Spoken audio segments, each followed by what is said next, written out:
What could you do to protect your pets if you're sick or injured? My product, Save My Pet ID tag, helps you ensure that your beloved pets are safe and well cared for, even when life isn't what you expect.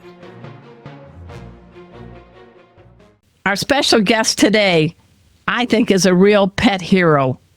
He and his team take to the air to help out animals in shelters and animals in disaster situations. Thanks a lot, Mother Nature, right? So at this time, I want us all to join me in giving pause and applause to the founder of Pilots to the Rescue, the one and only Michael Schneider. Welcome, welcome, Michael. What a warm welcome. I mean, that's like coming home and seeing my dog at the door. And getting some warm baked chocolate chip cookies at the same time. Oh, that's heaven right there. Thank you for having me on the show, Arden, and thank you in advance to all your listeners. And hopefully by the end of this, they'll roll up their sleeves and get involved. That's our mission today. And I'm kind of laughing because when people think of air miles, everybody wants to get all those frequent flyer miles. Your mission is really priceless. Let's step back in time. So 2015, you took off. That's right. This is our 10th anniversary, Arden. I started the organization back in 2015. Wow. To combine my love of aviation and rescuing animals. I grew up with rescue animals. I love animals. That was just in my blood. It was a thing we did as a family. We went to the local SPCA. We adopted dogs. We adopted cats. Then, to my parents' dismay, I brought in the wounded bird, nursed it back to health. I had turtles, hamsters, gerbils, mice, you name it. Even had business at a ripe age of 13, walking dogs, going to people's homes, changing water, changing litter, feeding them. Where is this in the country? Where's home when you're a child? Westchester County, New York. It was the suburb of New York City. That's right. So, yeah, the animal thing came at an early age. The flying part came from skydiving. So that was my intro into aviation, and an intro for a lot of people, because if you've ever gone skydiving, it's probably the first time you've been in a tiny plane, looking up at the instrumentation, seeing the single pilot, and I was just in awe. I was like, how is this happening? How am I in this tiny little thing? And then you fell out of the plane. And then you jumped out of a perfectly good plane. Exactly. So after 4 jumps, I started asking questions of the pilot. He encouraged me to take a discovery flight. You could take a discovery flight almost anywhere in the country. What is that? It's where you go with an instructor up in a plane for about $200, depending on where you live. You get to experience what it's like to fly. Now, they do the takeoff and landing, but you get to turn, you get to climb, you get to descend, and you get to see if it's for you. I did it, and I was hooked. I signed up immediately. So do you do any more skydiving? I don't. It's the weird thing about life insurance is there's an exclusion for skydiving, but if I want to jump on a motorcycle without a helmet, that's okay. And you're a papa of 4, so probably this is a good thing. Yeah, that's okay. The last jump I had was in Hawaii with my wife. We were engaged at the time. It can't beat that. So I ended that's on a good one. Yeah. I like you, Michael. You're pretty fun. Thank you. So in 10 years, and I used to be a sports writer, I covered 1 Super Bowl, so stats are big. And I understand you have, and your team have had over 275 missions and have helped save almost 4,000 animals in need. Am my stats right, Michael? That's right, Arden. I have not even taken this seriously until 2021. What happened then? COVID ruined the event planning business, and I started doing this full time. Wow. So those stats, we're just scratching the surface. I mean, our goal this year is 2,500. It's a lofty goal, but you have to use those aviation words. Lofty. We're climbing fast. So Pilots to the Rescue. Let's talk about that. You guys are based in the East Coast. Tell us where you fly in and out of. Sure. We fly out of Essex County Airport in Fairfield, New Jersey. It's about an hour outside the city. We have one Kodiak 100 plane. It's a turboprop, so it's a jet engine that turns a propeller. Okay. It's a new to us plane, even though it's used. We acquired it and started training this past October. Excellent plane, very reliable, workhorse, pretty big. You can fit 10 people in there. So imagine all the animals you can take. The range is about 1,000 miles, but we've been going the distance. We've been flying as far as Louisiana, Florida, Wow. But most of the time we're going down to the Carolinas, Georgia, Tennessee, Kentucky. We mainly rescue dogs and cats from overcrowded municipal shelters. and give them a better chance of being adopted. And we're mainly coming back to the Northeast, where we do an excellent job at adopting rescue animals, very much in fashion up here in the Northeast. We also do endangered species, wolves, sea turtles. We've done foxes. We're talking with tigers in America and transporting servals and chimpanzees, but it's mainly dogs and cats. So in the hull of the plane, is it carved out so that they can have their crates and everything and it's temperature controlled? Correct. Yeah, it's a very configurable plane. I can take out or put in seats within mere minutes. Well, if a tiger wants first class, I think we probably should give it to him, right? Yeah. I just hope that there's someone in between the tiger and me flying the plane. That's all I ask for. I mean, you've heard of snakes on a plane, but tigers on a plane? Yeah, very good. Yeah. I think you and I could get in good trouble sometime. I know this. Yeah. But continuing, though, coming from the heart, let's set the stage, because depending on where you are in this country, there are places, like you say, in the Northeast and places like Minnesota that seem to have an efficient way of getting pets adopted at shelters. And then there are other places, mainly sometime in the South. I live in Texas. That's a big problem area. Oh, yeah. They need people to come get these extra animals to places like yours to be able to get them a forever home. How is the situation right now, Michael, from your perspective? I think I just got back from Best Friends Conference in Palm Springs. Amazing experience. Amazing. Things are improving. I love their no-kill initiative, which honestly, I didn't know what that meant, because no-kill gets this connotation like they close doors and don't let any animals in, and that's how they don't kill. What it actually means is they pledge to not kill up to 90% of the animals, leaving the 10% for ones that are not able to be rehabilitated, have some kind of behavioral problems or whatnot, aggressive. So things are improving. When we go down south, it doesn't seem like it. We run into the sheriffs that come with the animals that are all scraggly and stuff like that, but there's more awareness. And that's something, Arden, that we do, because we could have a fleet of jumbo jets and it wouldn't be enough. Right. Well, what we do at Pilots to Rescue is we are really good at telling the story. I mean, think about it. How often do you see animals on planes? I mean, it's a novel concept, right? Right. But what people don't know about Pilots to Rescue is we do a lot of ground transport. Not as cool, but we do a lot of ground transport. Why? It's not as sexy, Michael, but it's essential. It's essential, and it's how most of this work is getting done. So we reserve the plane for special situations. What are special situations? Well, at some point, we're going to talk about disaster response. Yeah. But also, we're aligning ourselves with large organizations that have way more resources than us, like the Humane Society, like Best Friends, like Bissell. And that's how we get on the stage. It's like the Super Bowl when we work with them, and we get lots of coverage. Just today, from your great state, we're transporting 12 animals with Dallas Pets Alive.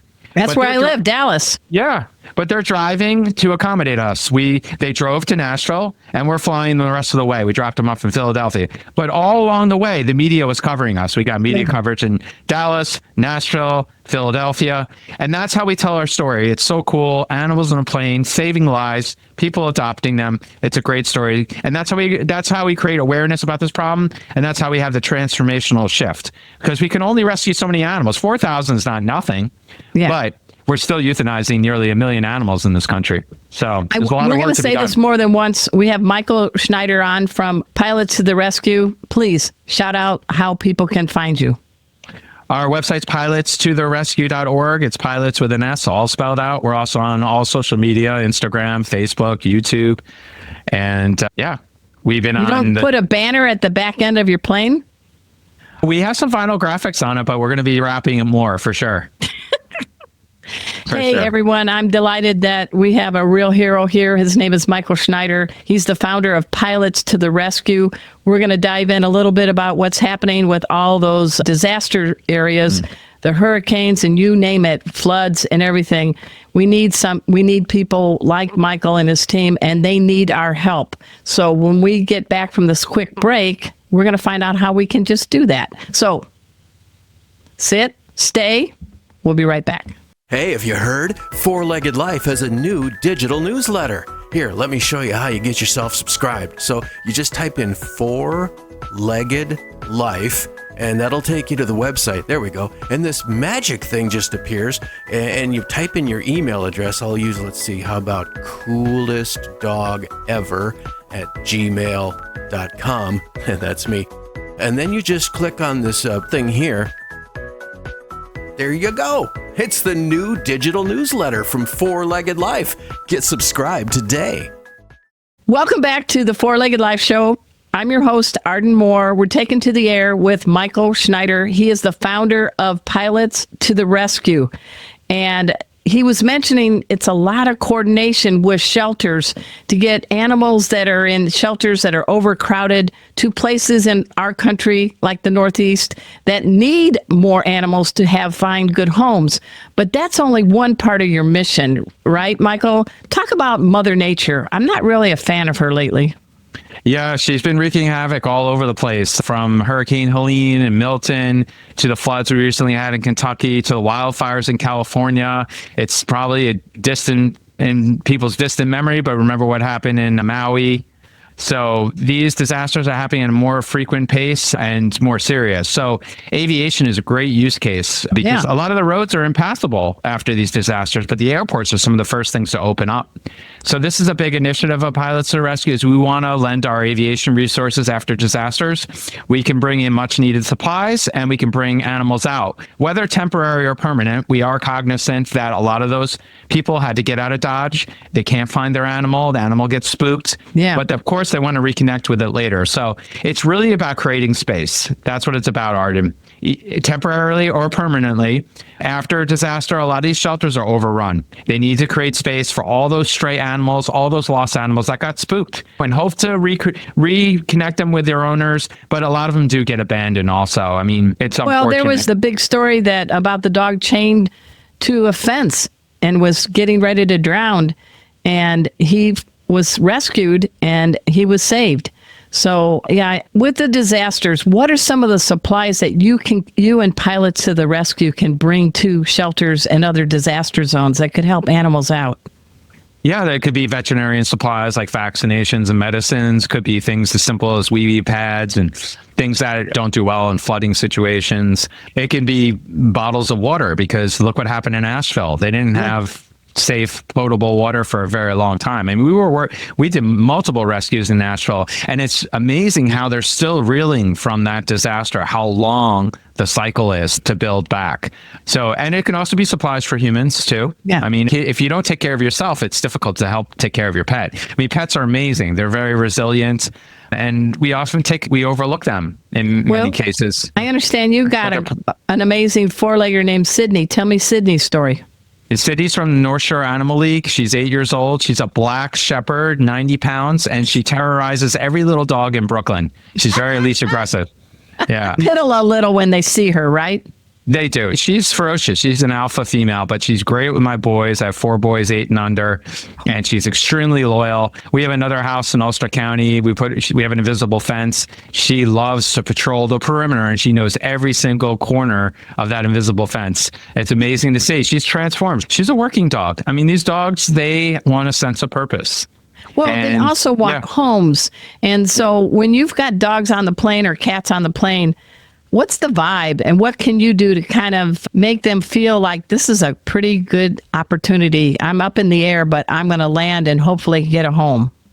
I do that, Art, and that's one of the best things about my job is seeing the transformation from loading them up, which is the most stressful phase of the flight. I mean, they've never been on a plane before. They're going from most likely a precarious situation, whether it's hoarding, overcrowded, abuse, neglect. We're putting them in this crate. We start up the engine. They typically go to sleep because animals, our ceiling is 8,000 feet. So normal human, you can go up to like 12,000 feet before you need supplemental oxygen. You start to get a headache, stuff like that. But 8,000 feet for our four-legged friends, that's why a lot of airplanes are pressurized at 8,000 feet. But they get tired, they get sleepy because there's less oxygen. So they just go to sleep. But when we get to the other end, that's when the transformation happens. So they're a little timid, pulling them out of the crate. But then all the people that are welcoming them with such warmth and energy and enthusiasm, they start to wag their tail. They get excited. And I just know that they're so insightful and intelligent, more than we give them credit for. Because I see them literally change in that journey in that few hours. And then I see the pictures of the adopters, the before and after pictures. That's what keeps me going. Oh, I love that. So Yeah. how can people help? Give me a few ways that people can help. Sure, you can open up your wallet. That's good. Tell us about the different options, because there might be people out there tuning into our show. We've got hundreds of thousands of people listening. Here's your chance. Amazing. Yes, it's of course we always need much needed funds. These planes are expensive to purchase. They're $2 million used. They're $750 an hour. So very expensive, and we would like to purchase more. But besides opening up your checkbook, you can volunteer as a driver. We have a transport board. So if you have a large vehicle and you're willing and you're a good driver, I can fly a plane 8 hours a day. I can't drive 8 hours a day. It takes a special road warrior to do that. So if you're willing to utilize your own vehicle, you could sign up on our website, pilotstorescue.org. We have a transport board. It's do it yourself, and it's getting more active. And that's great for the smaller stuff that we wouldn't necessarily use our vans or a plane for. And we're also starting to post space available on our plane and vehicles. Now, we're mostly primarily like Texas East, but we're going to grow. So talk to me in a year from now, and maybe we'll have more I'm going to have resources. you back in a year from now. Okay, that sounds good. So that's a great way to contribute. If you know of a pilot and they have access to an aircraft, they can also volunteer. And then I tell everybody, go to your local shelter. Your local shelter, your municipally run shelter, underfunded, overcrowded. Those animals need your love, even if temporary. There are great programs that you can volunteer. You could just take a dog out for the day. I don't even know if everybody realizes that. And that is so rewarding because you made that dog stay, and it's going to make your day. You got inspired as a child, and you're in this now. What keeps you going? What's something that might surprise people about Michael Schneider, founder of Pilots to the Rescue? What keeps me going is all these lives that we're saving, and not just the animals, but the people that adopt them. That's number one. Aviation is complex. It makes me present. I really drilled down why people like to fly, and it's because it demands your presence and you're multitasking. You're doing all these things, and it exercises your brain. So it makes you a better person in other aspects of your life. Just like I would imagine a surgeon would say the same thing, or whatever intricate thing that you're into. So always keep learning. There's no top to that mountain. The other thing I would mention is I made more than double compensation in my previous jobs. But what were you doing beforehand? Well, please don't tell me you were a surgeon. No, I had a corporate events company. Okay. So I wasn't saving lives, I wasn't changing lives, but I was making a lot of money. And what I will say is fulfillment is greater than making lots of money. So find something you're passionate about. If you can't make it your full-time job, do it on the side, because you're going to get so much out of it. It goes back to that sense of purpose and being able to contribute in a meaningful way. We all say make this world a better place, but you're really helping yourself. Get involved in something you're passionate about, make a difference, roll up your sleeves, actually get involved, and then just watch what happens in your life. Hey, I spent 20 years as an investigative newspaper reporter, and now I've spent 25 years in the pet industry. I am enriched, which I think is a better place to be than rich. That's right. Nobody gets involved in running a charity to make lots of money. It just doesn't happen, unfortunately. So if you got to fly anywhere, where would you go? Where's a place Michael Schneider would love to fly to? Well, this plane that we got, a Kodiak plane, it's a modern day bush plane. You can take off and land like in 1,000 feet. Wow. So I'd love to test the performance of that and go to some of these unapproved landing strips. It's got these huge tires. I see some of these pictures. I want to say it's St. Martin, where it's like crazy. You get very steep descent. You can't just fly in there. You got to practice. So there's these amazing airports in Papua New Guinea and Alaska. It'd be cool to just take that plane and go to come up with a top 10 list around the world of places to fly to. Yeah. I have to take animals with me, though. Okay. Yeah, of course.